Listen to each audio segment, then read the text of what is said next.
On August 12, 2021, a 911 call came into dispatch in Moab, Utah. A witness claimed he had just seen a young man slapping a young woman near a white van. That woman was 22-year-old Gabby Petito. Just weeks later, she would be found dead in Wyoming. What really happened on that desert road? And did this single 911 call hold the key to preventing her fate? Gabby Petito was a free spirit. At just 22, she dreamed of becoming a travel vlogger, sharing her adventures on social media. She and her fiancé, Brian Laundrie, seemed like the perfect couple online. They set off in their white Ford Transit van for a cross-country road trip, documenting hikes, campsites, and the open road. But friends and family noticed something troubling. Gabby's texts sometimes sounded different, like she wasn't the one writing them. Her parents said she often sounded anxious when talking about Brian. Behind the photos of sunsets and smiles, there were signs of strain. By early August, those cracks were beginning to show in public. And then came the call. On August 12th, around 4:30 p.m., a concerned witness dialed 911. His words were clear. "We drove by, and the gentleman was slapping the girl." Police tracked down the white van and pulled the couple over. What happened next was captured on body cam footage later released to the public.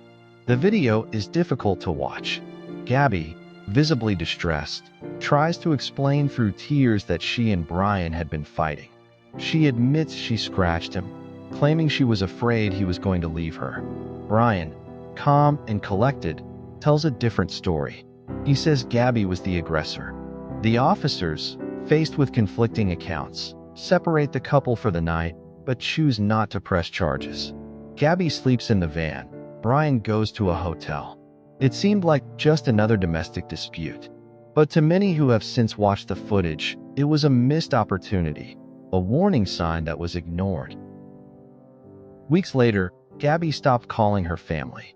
Her texts became short, almost robotic, raising suspicion that she might not be the one writing them.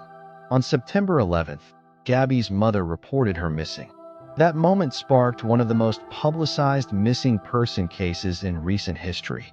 Across social media, hashtags like #FindGabbyPetito spread like wildfire. Amateur internet detectives dissected every detail, from body cam footage to Brian's behavior on Instagram. But behind the headlines, a family was desperate for answers. They wanted to know, where was Gabby?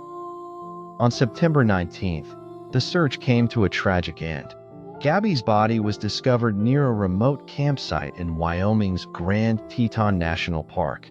The coroner later ruled the cause of death as homicide by strangulation. She had been gone for weeks, but her case had gripped the nation like few others before it.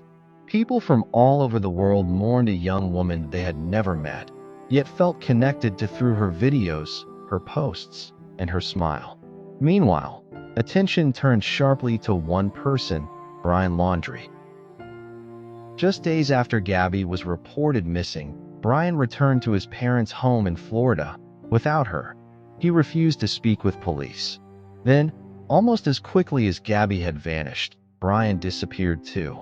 For weeks, the story dominated headlines. Search teams combed Florida's Carlton Reserve. Drone footage, dive teams, and even cadaver dogs were brought in. Social media exploded with theories. Some claimed his parents were helping him hide. Others thought he had fled the country. Finally, on October 20th, Brian's skeletal remains were discovered in the reserve. Nearby, investigators found a notebook. Inside, they say, was a written confession taking responsibility for Gabby's death. Brian's death closed the case in the eyes of law enforcement, but for many, it left more questions than answers. Why did Gabby stay? Did the police officers on August 12th miss a critical chance to protect her? Could one intervention, one arrest, one night apart under different circumstances, have changed the ending to this story? Some domestic violence experts say yes. They argue that the body cam footage and 911 call were red flags, showing Gabby as a victim trying to minimize her abuse. Others point out that law enforcement often struggles to determine fault in the moment, especially when stories conflict. Gabby's death sparked nationwide discussions about intimate partner violence, missing persons, and the role of social media in solving crimes. Her story is a reminder of how quickly a dream can turn into a nightmare, and how critical it is to take early warning signs seriously. But one haunting question remains. If that 911 call had been handled differently, would Gabby still be alive today? What do you think? Was justice truly served? Or did a system failure seal Gabby's fate? Let me know your thoughts in the comments below. And if you want more true crime mysteries, don't forget to subscribe, because here on Trendify, we uncover the stories that can't be forgotten.